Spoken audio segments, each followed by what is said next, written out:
There's just something different about exploring country from an aerial perspective. It's just the way you see and understand the landscape. It kind of reveals a level of interconnectivity between all things. The shape and the geomorphology of a landscape, even the creation stories of how the land actually came into being.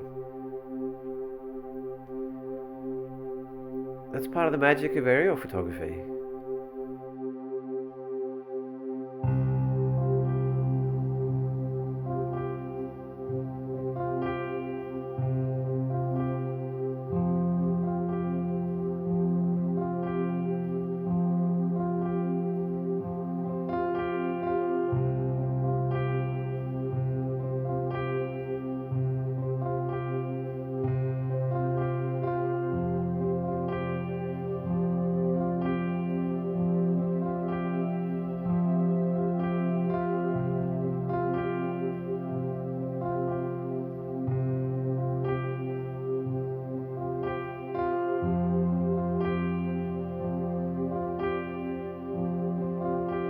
Aerial photography to me is the pinnacle of photography.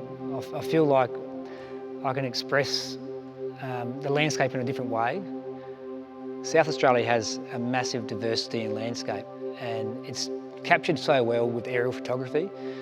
You have desert, sweeping desert vistas, we have salt lakes, we have industrial areas which look amazing from the air, and most people don't get a chance to see that. To showcase it in an artistic manner is a dream I'm really passionate about.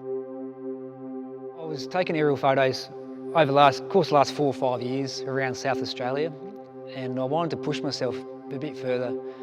So I reached out to Paul and Tim to see if they'd be on board with a bit of an outback odyssey and some sort of project, and to my delight they jumped on board straight away. So David spent a lot of time poring over maps and coming up with a really quite ambitious flight plan, which really got us to some of the more remote places and places that very few people have photographed from the air. I'll be laying in bed at night thinking about different travel plans, different routes, how far we can go, how far we can push this project. At the onset of this expedition, I was really excited to get up north of Lake Eyre and explore the desert country, but most specifically the Channel Country and Goyder's Lagoon. What really excited me about this trip is the opportunity to explore a huge range of the entire state in one go. So the phenomenal potential for variety, from man-made to landscapes and iron ore mines and salt farms, huge big open expanses. Channel Country in particular is somewhere I've never had a chance to explore. To be in the same plane, shoot in the same location together is going to be really, really special.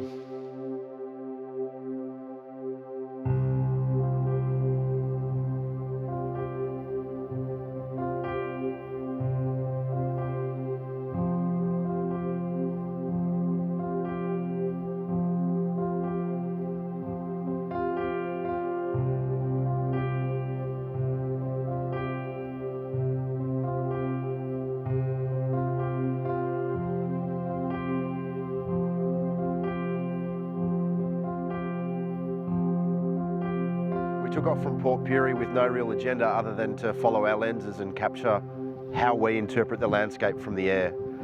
It was quite an incredible experience taking off, and within 20 minutes we were flying over the Whyalla Salt Flats, exploring our visual interpretation of the textures, the rhythms, the colours, the patterns.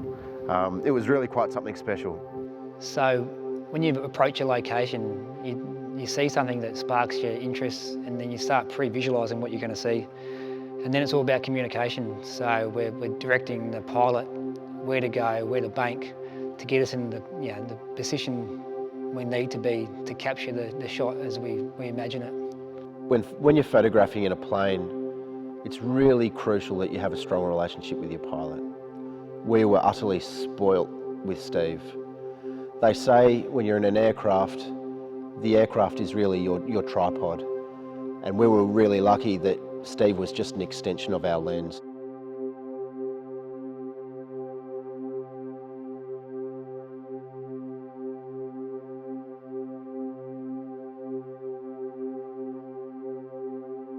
It really astounds me just how well the Indigenous people of this incredibly arid and seemingly inhospitable landscape learned to adapt and survive and even thrive in a place that's this harsh. And similarly, the early pioneers, explorers and settlers had to find their way to overcome these incredible challenges themselves.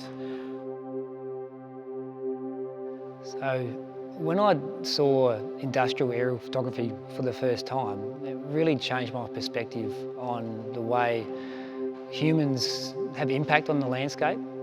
And even in South Australia, we have remote locations where there's mines and there's hundreds of k's away from where anyone lives. But to see it from the air, it brings it back to home that we are having an impact, and all the things we do to the environment make a difference. There's a huge economic element to our culture that relies on fossil fuel, in particular their extraction, and Australia is essentially, the economy is really built on it. So I think what can happen is those processes happen really remotely, and it's very rare that people have the actual access to understand what's actually happening to the landscape as a result. And I think as aerial photographers, we're in an unusual and particular position where we can unveil a lot of those processes and bring them to light and bring them into the collective consciousness and conversation as a society.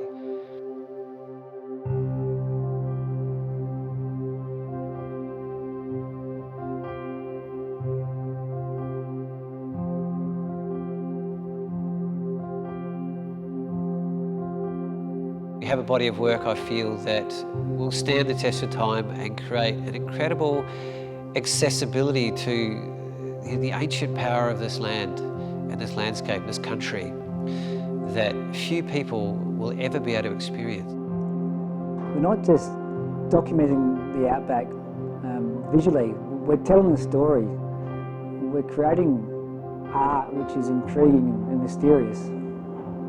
I really hope that our portfolio can speak to the spirit and the power of this country. So 20 hours of flying later, 20,000 images and 4,000 kilometres of country covered. We've really amassed a wonderful collection of images to speak to our ongoing understanding and depth of relationship with this country.